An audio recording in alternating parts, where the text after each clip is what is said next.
Good evening sir. আমার নাম রোহিত রায়না। আমি হিন্দু ছিলাম, আর কিছুদিন আগে ইসলাম ধর্ম গ্রহণ করেছি। এখন আমি আসলে মুসলিম মেয়েকে ভালোবাসি, তবে সেটাই প্রধান কারণ না। আসল কারণটা হলো আমি ইসলাম ধর্ম গ্রহণ করেছি একেবারে অন্তর থেকে। আপনাকে খোলা মনেই বলি, আমি আরবি ভাষা জানি না, উর্দু ভাষাটাও আমি খুব সামান্য জানি, এছাড়া সংস্কৃত ভাষাও জানি না। আমার ব্যাকগ্রাউন্ড হিন্দু। এখন আমি ইসলাম সম্পর্কে জানতে চাই, কারণ শুধু এটা নয় যে একজন মুসলিম মেয়েকে বিয়ে করতে যাচ্ছি। আর বিভিন্ন ধর্মের মানুষের মধ্যে এত ঝগড়া বিবাদ দেখি কেন? এগুলো মানুষের বানানো। আল্লাহ এই বিবাদ সৃষ্টি করেননি, আর আল্লাহ এরকম নির্দেশ দিচ্ছেন না যে মানুষকে এগুলো করতে হবে। একজন অমুসলিম কোনো মুসলিম মেয়েকে বিয়ে করলো, অথবা হিন্দু কেউ একজন মুসলিমকে বিয়ে করলো, এখন এত ঝগড়া বিবাদ কেন? আমি যদি ইসলাম গ্রহণ করি তাহলে সেই মুসলিম মেয়ের পরিবারেও কোনো সমস্যা নেই। তাহলে আমাদের মধ্যে এই ঝগড়া বিবাদগুলো কেন থাকবে? একটু ব্যাখ্যা করে বলেন। ভাই, আপনি প্রশ্ন করলেন, আর আলহামদুলিল্লাহ আপনি ইসলাম ধর্ম গ্রহণ করেছেন, একজন মুসলিম মেয়েকে ভালোবাসেন, তবে সেটা প্রধান কারণ না। অন্তর থেকে ইসলাম ধর্ম গ্রহণ করেছেন। আরো বললেন আরবি ভাষা জানেন না, সংস্কৃতও জানেন না। ভাই, এটা বাধ্যতামূলক না যে বেহেশতে যেতে আপনাকে আরবি জানতেই হবে, বাধ্যতামূলক না।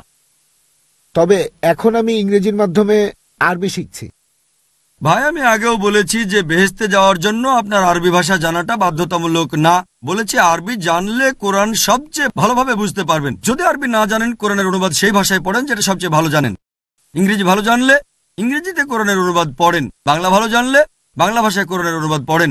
আপনাকে জানতে হবে নামাজের সময় মিনিমাম যে সূরাগুলো দরকার হয়। নামাজ ইসলাম ধর্মের অন্যতম গুরুত্বপূর্ণ স্তম্ভ। নামাজে যেটুকু দরকার অন্তত সেগুলো মনে রাখবেন আপনি। কারণ যখন নামাজের মাধ্যমে আল্লাহ তাআলার ইবাদত করবেন, তখন আপনি বলবেন অরিজিনাল ভাষায়। অনুবাদ করে বললে ভুল হতে পারে।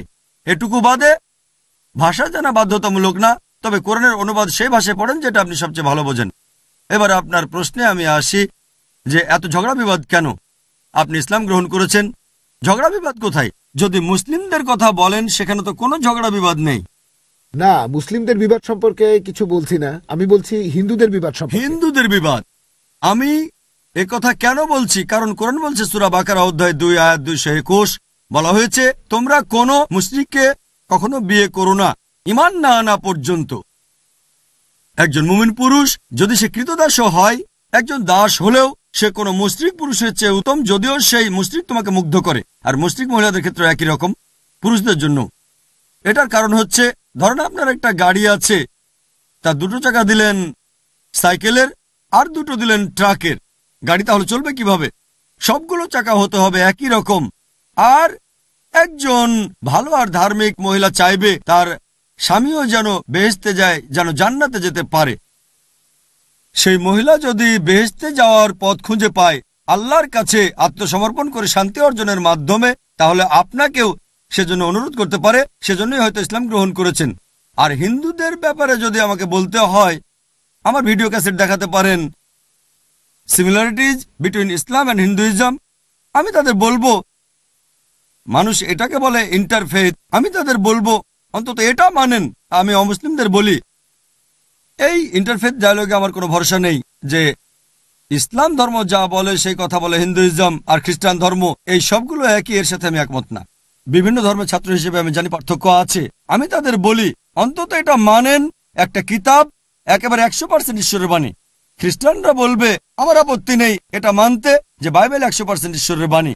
হিন্দুরা বলবে বেদকে ঈশ্বরের বাণী বলে মানতে আমার কোনো আপত্তি নেই। আর মুসলিমরা বলবে আমার এটা মানতে কোনো আপত্তি নেই যে কোরআন আল্লাহর বাণী। আমি তাদের বলি যে ব্যাপারগুলো কমন এই ধর্মগ্রন্থগুলোতে আসে নাকি সেগুলো আমরা মেনে চলি, যেগুলো আলাদা, যেগুলোতে পার্থক্য আছে সেগুলো পরে আলোচনা করব। যে ব্যাপারগুলো কমন একেবারে, সেগুলো 100% মেনে চলি। আর ধর্মগ্রন্থ পড়লে দেখবেন সবগুলো ধর্মগ্রন্থই বলছে যে ঈশ্বর কেবলমাত্র একজন। সবগুলো ধর্মগ্রন্থই বলছে সর্বশক্ত ঈশ্বরের কোনো প্রতিমূর্তি নেই, তার কোনো প্রতিমা নেই, কোনো মূর্তি নেই। আসেন আমরা সবাই মেনে নিই যে এক আল্লাহর ইবাদত করব, যার কোনো প্রতিমূর্তি নেই, যার কোনো প্রতিমা নেই। সবগুলো ধর্মগ্রন্থই, হোক সেটা বেদ অথবা হোক বাইবেল অথবা কোরআন, সবাই বলছে যে সর্বশেষ ও চূড়ান্ত নবী মুহাম্মদ সাল্লাল্লাহু আলাইহি সাল্লাম। এমনকি আপনি বাইবেলেও দেখবেন সেখানে যীশু খ্রিস্ট সাল্লাম বলেছেন, এটা আছে গসপেল অফ জন অধ্যায় নম্বর 16 অনুচ্ছেদ 12 থেকে 14। যীশু খ্রিস্ট নিজের মুখে বলেছেন, তোমাদেরকে অনেক কিছু বলার আছে, কিন্তু সেগুলো এখন সহ্য করতে পারবে না, কারণ যখন সত্যের আত্মা আসবেন তিনি তোমাদের সত্যের পথে নিয়ে যাবেন। তিনি নিজ থেকে কিছু বলবেন না, যা শুনবেন সে কথা বলবেন, তোমাদের ভবিষ্যতের কথা বলবেন। তাহলে এখানে যীশু খ্রিস্ট সাল্লাম তিনি বলেছেন, তোমাদের আমি অনেক কথাই বলতে চাই, কিন্তু সেগুলো এখন বুঝতে পারবে না। যখন সত্যের আত্মা তোমাদের মাঝে আসবেন তিনি তোমাদের সত্যের পথে নিয়ে যাবেন। এখানে নবী মুহাম্মদ সাল্লাল্লাহু আলাইহি সাল্লাম সম্পর্কে বলছে।